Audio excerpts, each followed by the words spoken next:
At the beginning of the 1900s, leisure travel in general was something experienced only by the wealthy and elite. In the early to mid 20th century, trains were steadily a popular way to get around.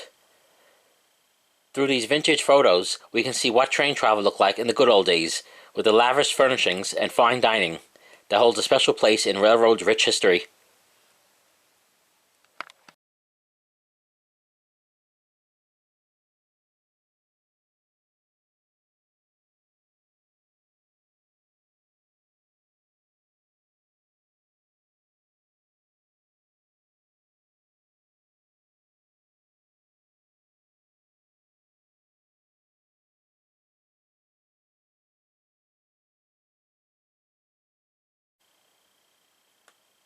During the 1900s, American railroads embarked on new advertising campaigns to confront the growing threat from automobiles.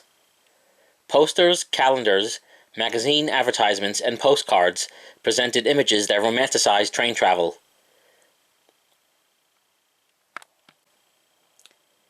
The mid-20th century seems to have been a golden age of railroad dining.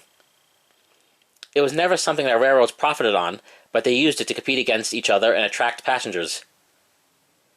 They took a lot of pride in offering selections that would be rivaled in restaurants. The dining car's heritage can be traced back to the industry's earliest days. However, it did not find widespread use until the late 19th century, thanks to George Pullman.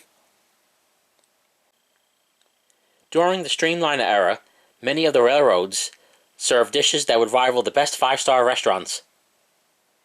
Dining aboard these trains became an experience into itself, and many passengers rode these trains simply for the food. Bar cars were common during the heyday of U.S. rail travel, prior to World War II. Amtrak still offers full-service dining cars, lounges, and cafe cars.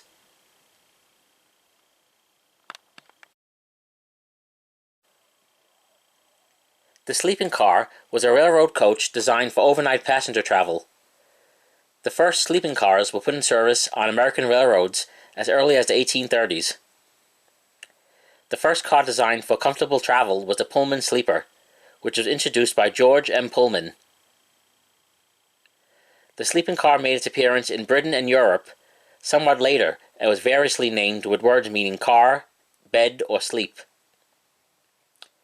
A typical 20th century car had 6 bedrooms, each with 2 beds, in the center of the car, and 6 roomettes, with single beds at each end.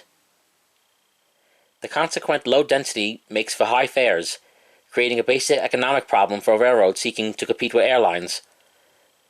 This problem led to new design efforts to provide larger capacity. One was the development of the slumber coach, with numerous reclining seats.